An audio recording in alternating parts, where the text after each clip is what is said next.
Hi, welcome to another vlog. Today I'm going to give you 5 wildlife photography tips that have definitely helped me, and hopefully they will help you too. So let's get started.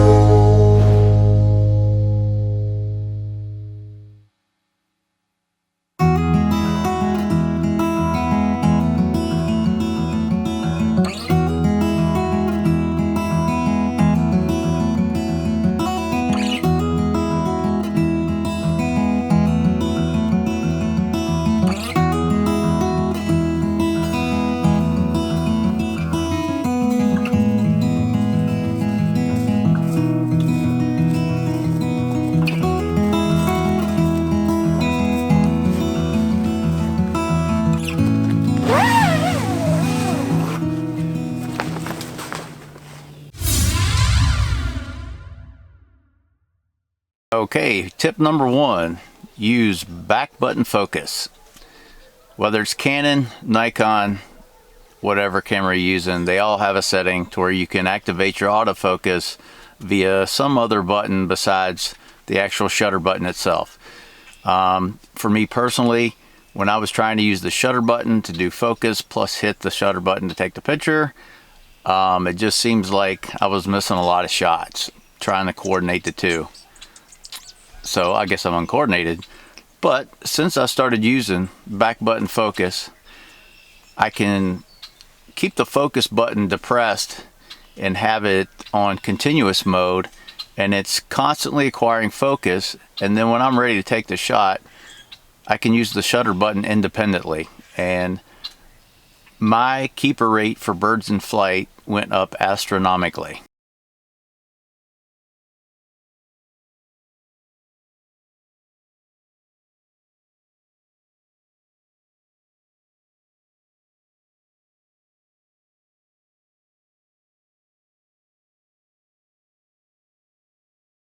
At least 3 times as many shots of birds in flight are now in focus versus when I used the front shutter button.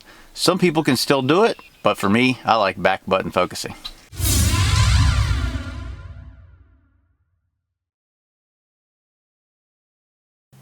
Tip number 2 is actually 2 parts, and it's not always something you want to combine depending on the type of photography, but for wildlife photography in general, I use single point exposure metering and also single point autofocus. And why this is important: when you are shooting a particular animal, you're focusing, pun intended, on the animal itself. It really doesn't matter what the background does. If it plugs in the shadows or if it blows out the highlights, you really don't care. Your main goal is to expose the animal itself properly. So if you're exposing properly for the animal, let's say it's a deer and there's snow in the background, you may blow out the snow in the background because of the highlights. It doesn't matter. You're trying to get a good shot of the deer. Now, the only exception to that would be you're trying to get an entire scene. You're using a wider angle lens. You're not really focusing just on the animal.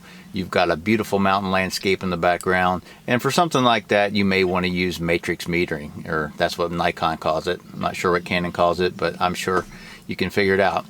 The second part to tip number 2 is single point autofocus.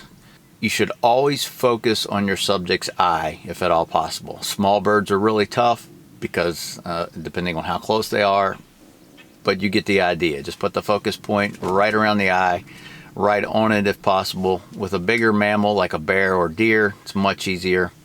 It's really tough for birds in flight. So I'll go over that in just a minute.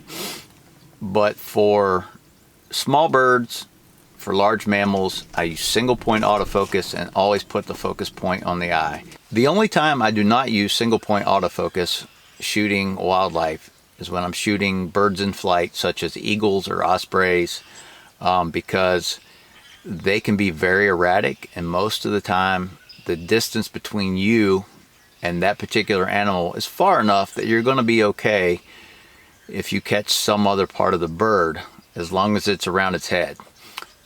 Now, there are times when using dynamic 9-point, I do catch a wing or something other than around the head, and it will ruin the shot.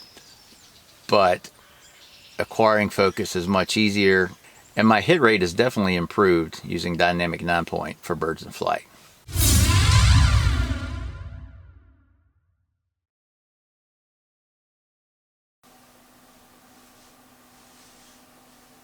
Tip number 3. I know photography equipment is expensive, and it's crazy expensive, but if you can, purchase a gimbal head. What a gimbal head allows you to do is to have your heavy lens and camera just sitting there perfectly balanced, and you can move it so easily to track your subjects, especially if you're throwing in some video along with just the still shots. But even with just still shots, it really helps you get better images, especially in the setup like I'm using today. I'm in a blind.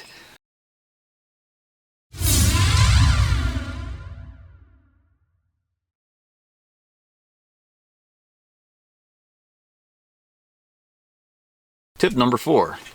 Use a blind or heavy cover to conceal yourself from your subject. I have this blind set up in my yard, or actually in my field. It's a 4 foot by 4 foot. It's a little cramped, but when you're just sitting here in a chair, you can sit here for a long time, stay comfortable, block the wind.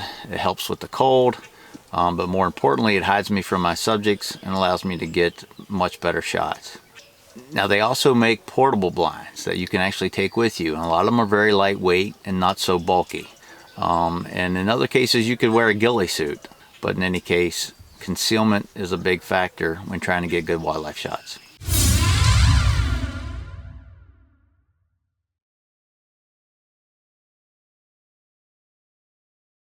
Tip number 5, and this may be one you haven't heard of yet, but I like to call it double vision. I always use my right eye to look through the viewfinder, but at the same time, I leave my left eye open. That way I can see if anything's coming off from the side or above or even below. That way I can get ready and adjust my camera's position in order to capture that subject.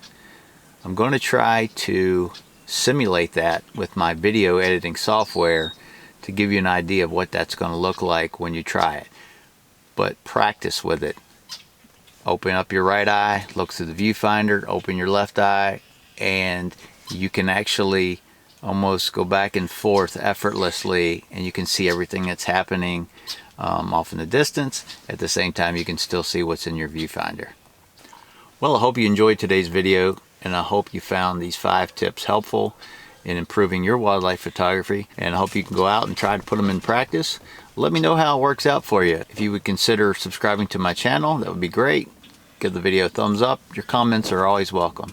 Thanks, and until next time, take care.